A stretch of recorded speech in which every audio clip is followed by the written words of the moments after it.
Hola, ¿qué tal, compañeros? Nosotros venimos a presentarles el programa de Cauchy y bueno, espero les guste.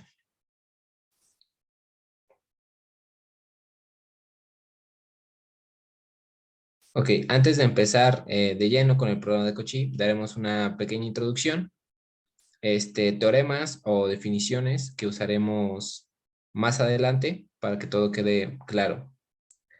En principio, bueno, tenemos lo que es localmente Lipschitz, o en este caso, lo que es Lipschitz continuo, ¿no? En la segunda variable. Podemos llamarlo también localmente Lipschitz. Es igual. Bueno, esta definición nos dice que si tenemos una función g de a, b, en el producto de omega que va a Rn, si para cada t0 en a, b y x0 en omega existe un delta 0 mayor a 0 y c mayor a 0, tales que t0 menos delta 0, t0 más delta 0 está en ese intervalo a, b. Y tenemos la bola x0 d0 que está en omega. De igual manera definimos a la norma de G evaluada en el punto t, x1 menos G evaluada en el punto t, x2, que es menor o igual a c por la norma de x1 más x2. En este caso, si nosotros tenemos la distancia del punto t menos t0, es menor o igual a nuestra delta 0 y x1, x2 que está en la bola. Eso se define como localmente Lipschitz continua y esa debe cumplir todas esas condiciones para definir a una función que es Lipschitz continua. De igual manera, tenemos el teorema 6.19, que es el Picard-Lyendorf, que si tenemos nuestra función g de a, b, que va a Rn, y dados el punto t0 en a, b y x0 en omega, pues de igual manera existe un delta mayor a 0, tal que el problema de Cauchy tiene una única solución en ese intervalo. Anteriormente se demostró el problema de Cauchy mediante este teorema. En esta ocasión, lo que vamos a hacer para esta exposición es demostrarlo con el teorema que viene a continuación, que es el teorema de Arcela-Ascoli, que teniendo K un espacio métrico compacto y X un espacio métrico completo, tenemos un subconjunto H que está en el conjunto de las funciones continuas o del conjunto de las funciones en cero, de K, X, es relativamente compacto en ese mismo conjunto, si solo si H es equicontinuo y los conjuntos H evaluado a Z de f de Z con f en H son relativamente compactos en X para cada Z en K.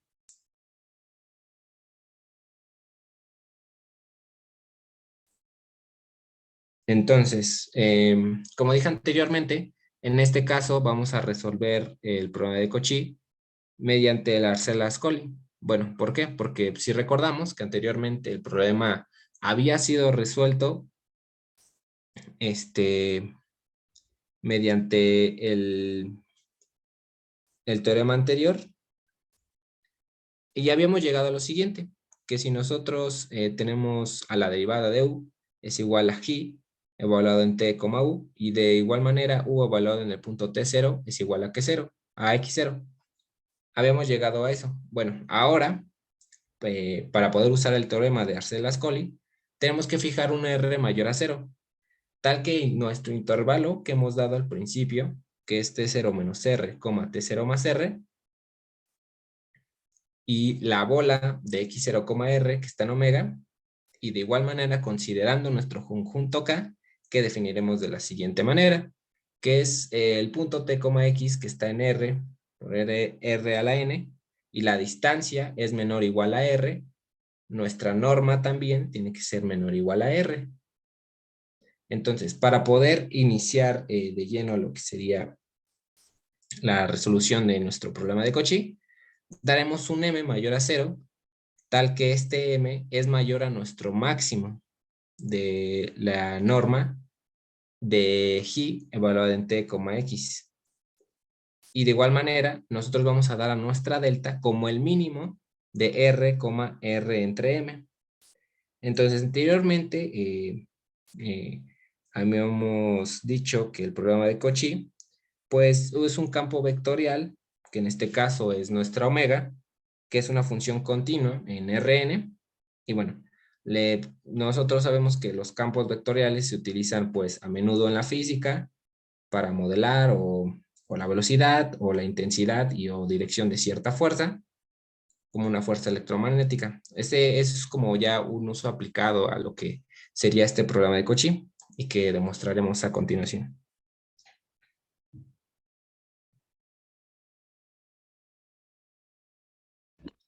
Bueno, de esto se desprende un lema, que es el lema 7.43, que dice que dada una epsilon mayor a 0, va a existir U sub epsilon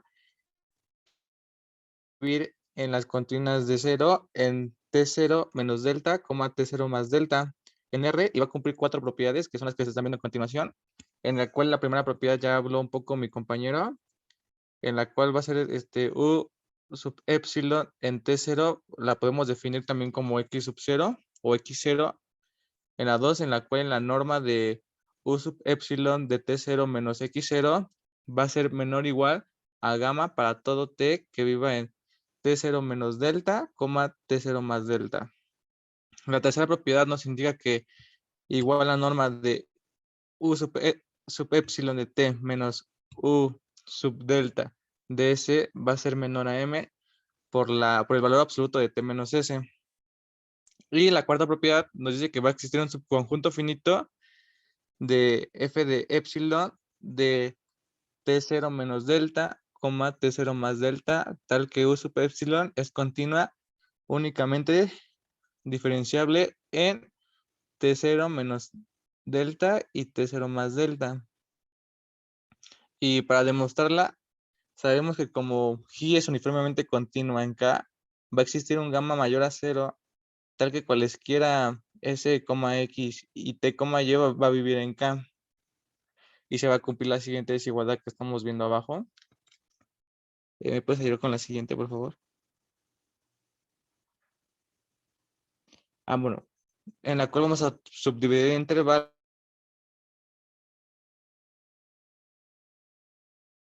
Y vamos a tener la siguiente desigualdad que la podemos también definir como X sub 0, donde U sub epsilon va a vivir en T0 menos delta y T0 más delta, y esto igual se le puede definir como X sub 0.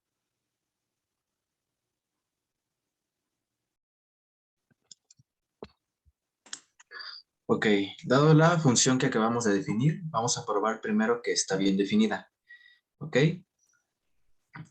nos bastaría ver con que esté acotada, por eso es M de la parte de abajo. Vaya, estamos diciendo que U sub epsilon de T sub I vive en W, para todo I, de menos N hasta N. Vamos a demostrarlo mediante recursividad, pero vamos a empezar con lo que ya sabemos. Si I es igual a 0, pues eso se cumple. ¿Por qué? Porque ya lo habíamos definido de esa forma. Eso va a ser muy útil a través de todo este proceso. Ahora, vamos a suponer la siguiente desigualdad, que la norma de U sub epsilon de T sub I menos X0 es menor o igual que M por el valor absoluto de T sub I menos T sub 0 para algún valor absoluto de I menos N. Digo, menor que N. ¿Ok? Y vamos a tomar S y T en los siguientes intervalos. Esos intervalos son en donde está definido la función que dimos anteriormente. Si I es menor o igual que 0. Ok, simplemente lo que vamos a hacer va a ser evaluar S y T en la función que acabamos de dar. Y vamos a tener lo siguiente, que la norma de U sub epsilon de T menos U sub S de T, bueno, saltándonos el medio, es menor o igual que M del valor absoluto de T menos S. Ahora, usando esto que acabamos de encontrar, vamos a tener lo siguiente. Es simplemente como hacer el mismo proceso, pero con un menos X sub 0. ¿Ok? Y vamos a utilizar un pequeño truco que se usa en muchas de estas demostraciones, que es el de restar una parte y luego sumarla. Entonces es la norma de u sub epsilon de t menos x0 va a ser menor o igual que u sub epsilon de t menos u sub epsilon de t y. Ajá. Ahora vamos a ver el truco. Aquí estábamos restando, lo vamos a tener del otro lado, pero sumando. Ajá.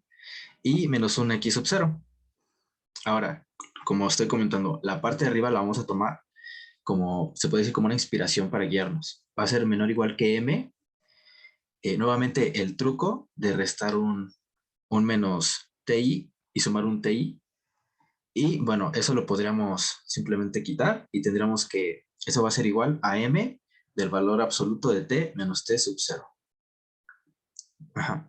Ahora, mediante esto nos podemos dar cuenta que la siguiente desigualdad, en el caso de i menor o igual que 0, va a demostrar la desigualdad que queremos.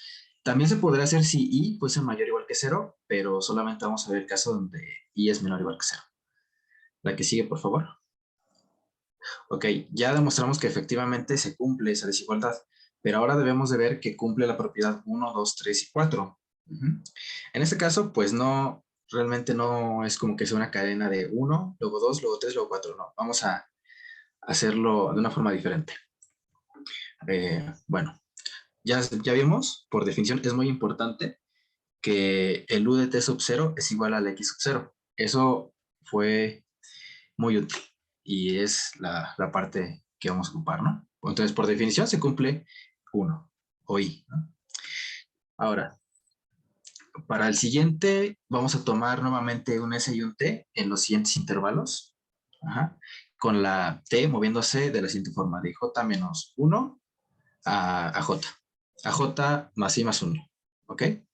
Ahora, vamos a usar nuevamente el mismo proceso que hicimos anteriormente. Pues es muy sencillo. Simplemente se trata de el truco constantemente. Menos, más. Es muy simple. Para llegar a la conclusión de que la norma de u sub epsilon de t menos u sub epsilon de s va a ser menor o igual que m del valor absoluto de t menos s. Es simplemente aplicar el truco de forma tomando las t. La t sub j menos 1 hasta j más i más 1.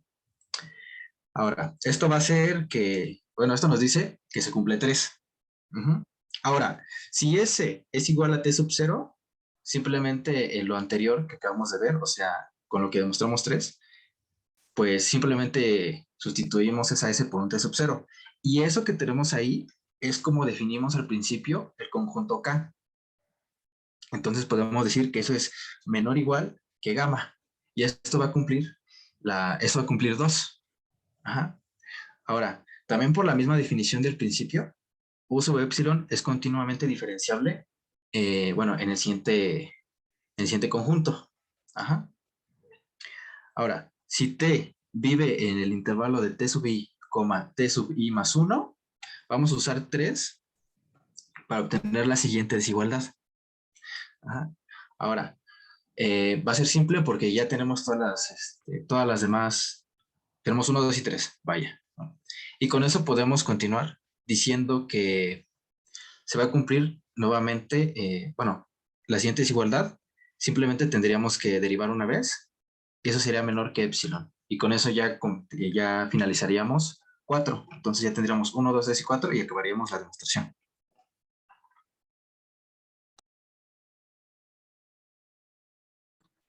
Bueno, ahora vamos a dar el teorema 7.14. Este se debe a dos personajes muy importantes, Giuseppe Peano y Agustín Luis Cauchy, que es una declaración muy importante, la cual nos garantiza la existencia de soluciones para un valor, eh, para un problema de valor inicial dado. Vamos a nombrarlo, sea omega un abierto de Rn y G una función que va de A, B cruz omega en Rn, una función continua. Entonces, para cada t sub 0, x sub 0 que pertenece al producto cartesiano de a, b con omega, decimos que existe una delta mayor que 0, tal que el problema de Cauchy, u' es igual a J evaluada en el vector t, u. Y u evaluada en t sub 0 es igual a x sub 0. Tiene al menos una solución en el intervalo t sub 0 menos delta y t sub 0 más delta. Vamos a demostrarlo y vamos a considerar el conjunto H garigoleado definido como U de las 1 sub K, que pertenece a el conjunto de las funciones continuas, que va del intervalo cerrado t sub 0 menos delta a t sub 0 más delta en Rn, con K en los naturales, donde U sub 1 sub K es la función del lema 7.13. Notemos que en particular por x sub 0 a la función constante con valor x sub 0 definida en este intervalo, la función u sub 1 sub k satisface una norma infinito. Es u sub 1 sub k menos x sub 0, pues está definida como el máximo. Y se cumple esta desigualdad. Siguiente, por favor.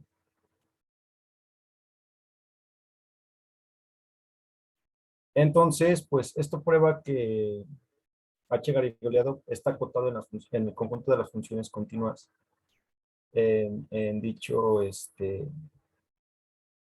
vector. Y pues por otra parte, dada una epsilon mayor que 0, la propiedad 3 del lema 7.13 asegura que para toda K en los naturales se cumple que la norma de U sub 1 sub K evaluada en T menos U sub 1 sub K evaluada en S es menor que epsilon. Si el valor absoluto de T menos S es menor que epsilon entre M. El corolario 7.10 nos asegura que H garigoleada es relativamente compacto en dicho conjunto de funciones continuas y por tanto existe una subsucesión U1 sub KJ de U1 sub 1 entre K y una función a la cual vamos a llamar U asterisco, la cual pertenece al conjunto de las funciones continuas. Y esto tal que U1 sub KJ tiende a converge a U asterisco cuando J tiende a infinito en el conjunto de estas funciones continuas. Siguiente, por favor. Ok, ahora vamos a probar que U asterisco es una solución del problema. Como U de 1 entre K sub J evaluada en T tiende a U asterisco evaluado en T para cada T en este intervalo cerrado, pues la propiedad 2, perdón, implica que la norma de U asterisco evaluado en T menos X sub 0 es menor que R para toda T en este intervalo. Y de esto se sigue que U asterisco evaluado en T que pertenece a omega para todo T en dicho intervalo.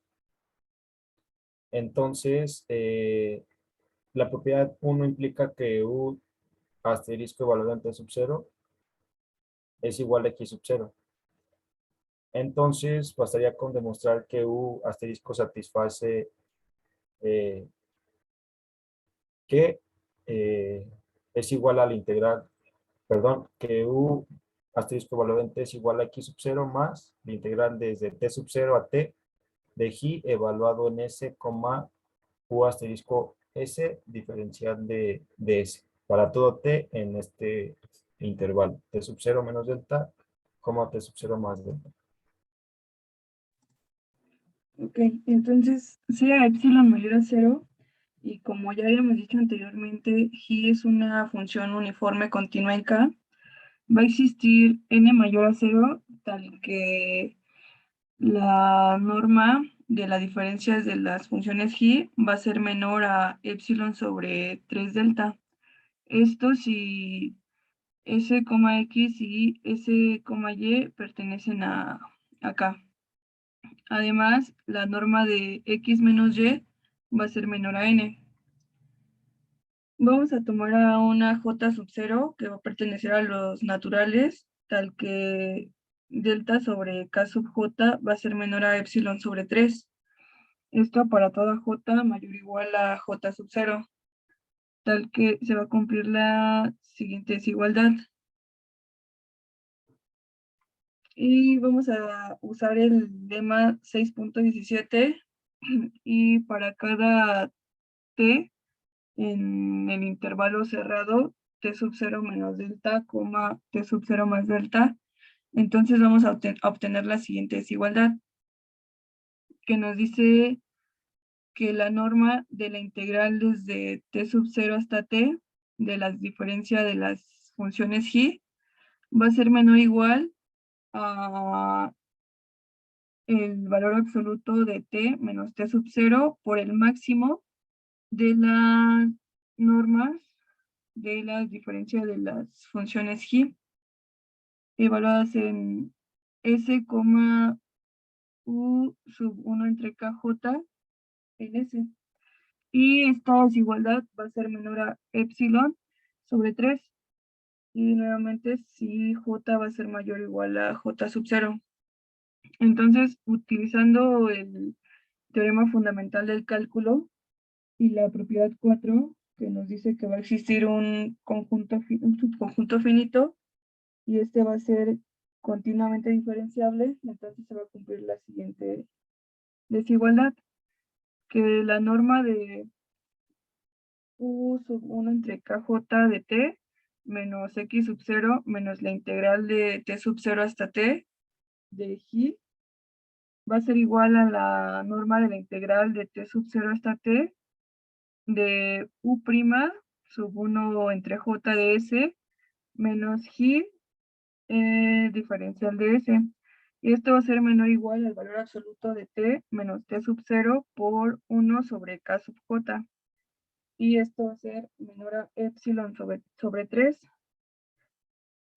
Y entonces, en consecuencia, vamos a tener la siguiente desigualdad, que nos dice que la norma de u asterisco de t menos x sub 0 menos la integral de t sub 0 hasta t de g va a ser menor o igual a la norma de u asterisco de t menos u sub 1 entre j de t más la norma de u sub 1 entre j de t menos x sub 0 menos la integral más la norma de la integral desde t sub 0 hasta t de la diferencia de las g.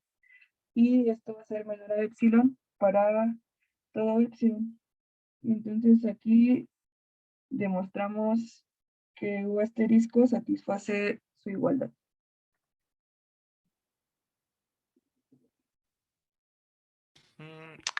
Bueno, antes que nada espero que la persona que nos esté viendo, las personas se encuentren bien, ¿no? Aquí el código se ve muy, muy grande porque es código grande, ¿no? En un momento pues lo vamos a ver de mejor manera, pero se realizaron dos códigos en matemática. ¿Qué es matemática? Pues matemática es una herramienta muy potente para la realización de todo tipo de cálculos matemáticos, ¿no? Desde operaciones aritméticas, cálculo simbólico, gráficos, hasta en RN, que no cualquiera puede hacer eso. Y va por versiones. Yo recomiendo tener las últimas versiones porque incorporan un editor de texto, un IDE básicamente, que es un cuadernillo. Bueno, en matemática lo llaman cuadernillo. Lo que conocemos en Visual Studio como IDE, ahí es cuadernillo, ¿no? Y pues esto nos permite un mejor manejo de uso de las paletas, que así se les llama como como un pizarrón para poder escoger conjetura de símbolos, ¿no? Y esto nos va a facilitar comandos, instrucciones, fórmulas y hasta operaciones matemáticas. El nombre de Wolfram es por su creador. No recuerdo bien el nombre, pero es matemática Wolfram por el creador, el que lo desarrolló básicamente. Y pues bueno, ¿me permiten proyectar?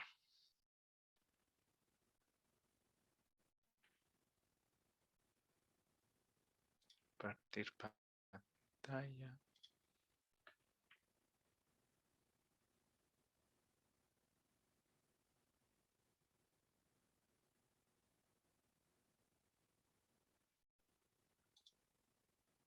Listo. No me deja solo compartir matemática. Bueno, ya está la pantalla.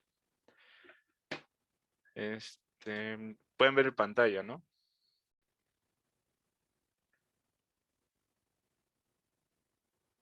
Tomar eso como un sí. La idea es ver los dos códigos. Este ya está más chiquito, pero es casi la misma idea, ¿no? ¿Cuál es esta idea? Pues veamos.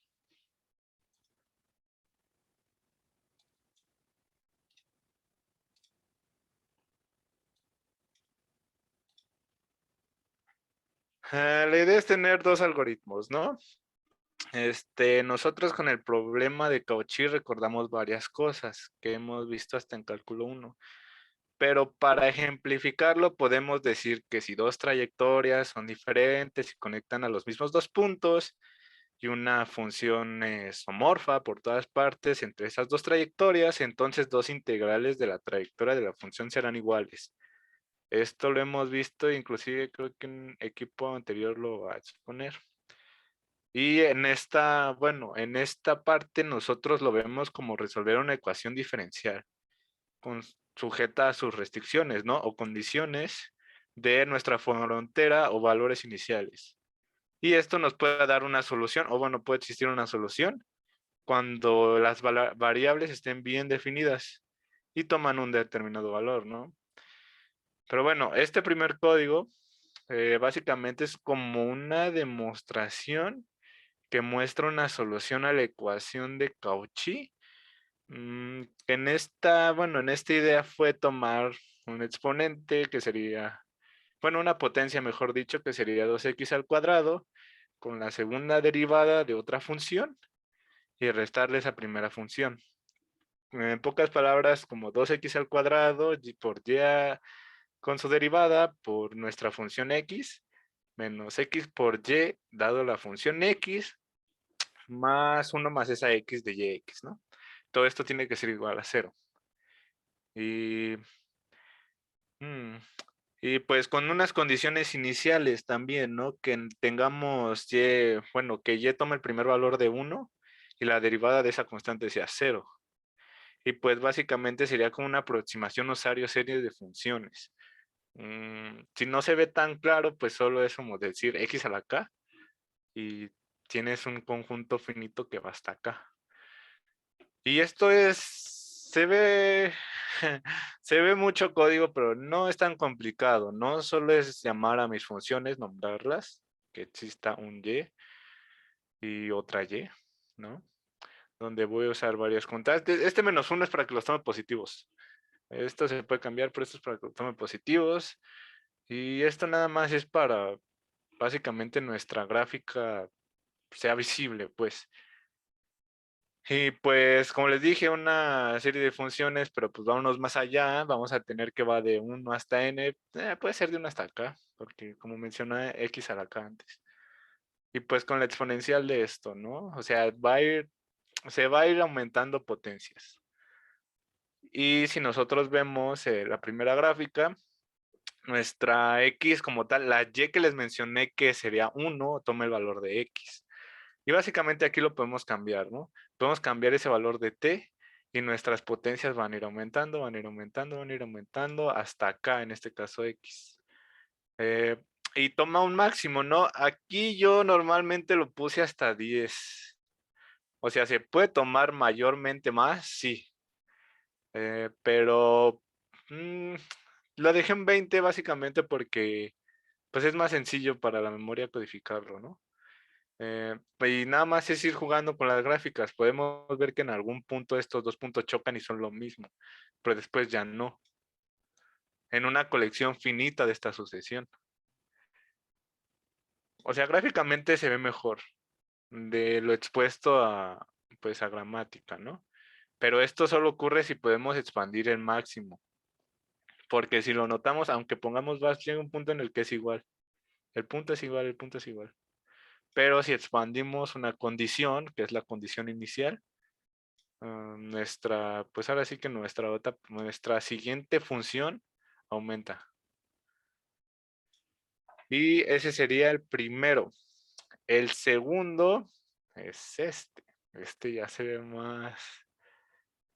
Uy, ¿por qué sale esto aquí? Este ya se ve más potente, ¿no? Esta es una demostración y muestra el método igual de Cauchy para la solución de un problema con un valor inicial de una ecuación diferencial, ¿no? La podemos tomar como segundo orden, sí.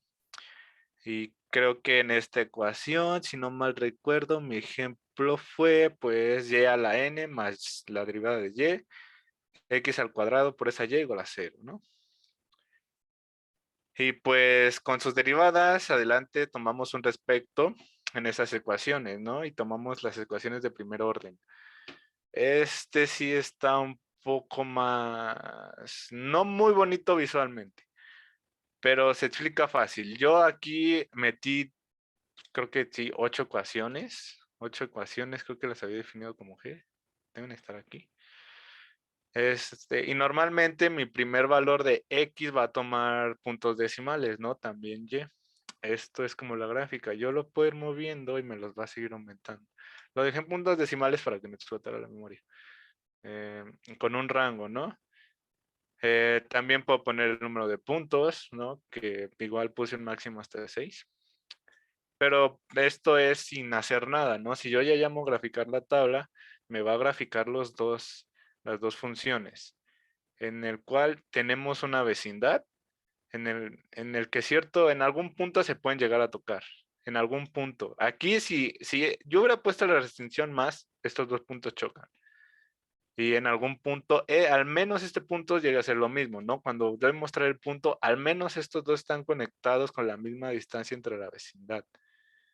No decidí que se mostrara porque se vería como un cuadro y no sería tan entendible, ¿no?